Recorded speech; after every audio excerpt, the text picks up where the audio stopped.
From the News 19 Weather Center, I'm Chief Meteorologist Efren Afante, and welcome to a Friday night after we had, well, after a quiet fall last year, now we had Hurricane Ian. And for those of you who didn't see it, Hurricane Ian made landfall in the area around Georgetown at about 2:05 this afternoon. It was still being tracked as a Category 1 hurricane of 85-mile-an-hour sustained winds, and at times was gusting over 105 miles an hour.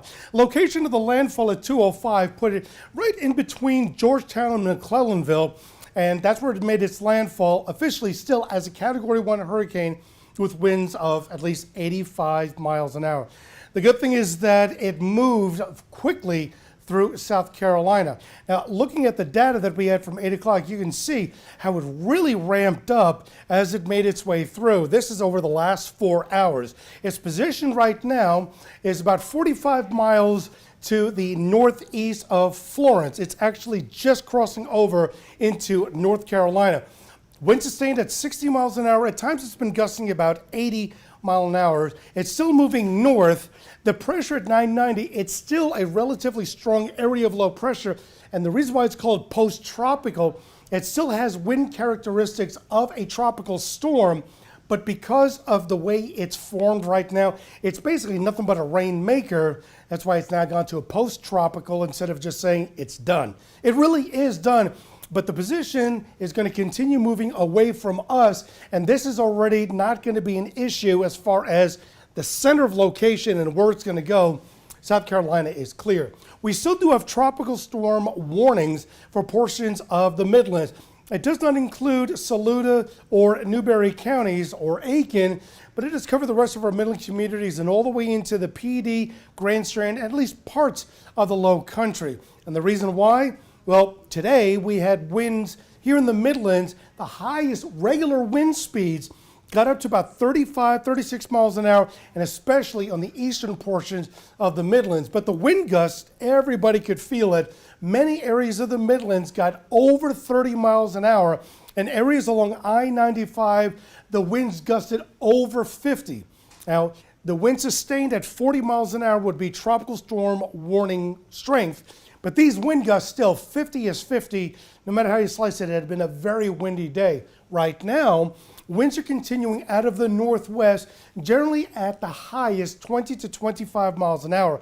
It still has wind gusts though, especially in the northern half of the Midlands. See, 30-mile-an-hour wind gusts in Newberry, 40-mile-an-hour wind gusts in Bishopville. This is going to continue for a while.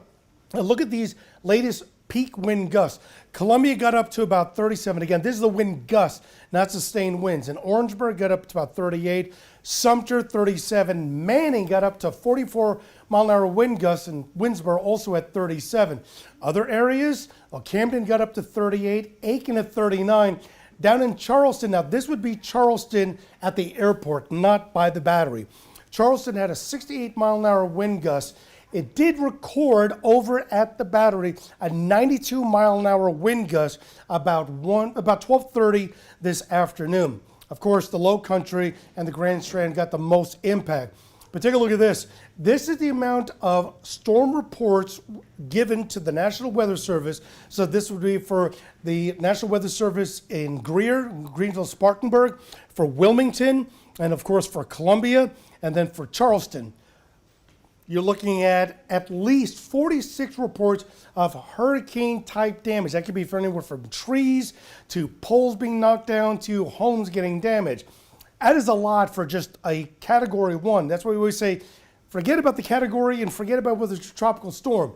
It's a storm, and it's going to produce a lot of wind out of it and a lot of rain. Here in the Midlands, we had nearly 70 reports of either flooding, heavy rainfall, thunderstorm damage. We didn't have any thunderstorms. We did have very strong gusty winds. And then near 60 reports of something related to tropical storm wind damage. In particular, we had one report that came out of Orangeburg. This is right over in Santee. The report was that the mezzanette at the university, the Clemson University mezzanette in Santee, recorded in a span of just a little bit under an hour, 4.52 inches of rain. no matter where you are in the Midlands, you get nearly 5 inches of rain in about an hour or 2 hours, it's going to cause flooding. In Lexington, this would have been right over in the area of Pond Branch Road and I-20 were reported of roadway flooding. Everyone knows that when you're going down I-26, once you pass the exit for number 6 and Longs Pond, everything is downhill. That's where all the flooding ended up. And that was early this morning. Keep in mind that early this morning we had really heavy bands of rainfall in portions of the central and west central Midland communities. And of course, we had a lot of trees going down. And this one in particular, this was just before lunchtime today in Clarendon County in Manning.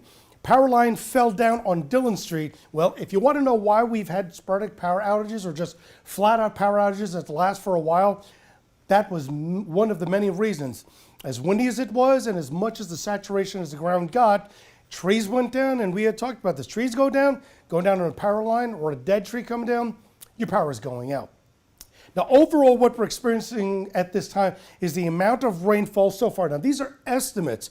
The radar is indicating that in the areas of the Low Country and the Grand Strand really got the bullseye.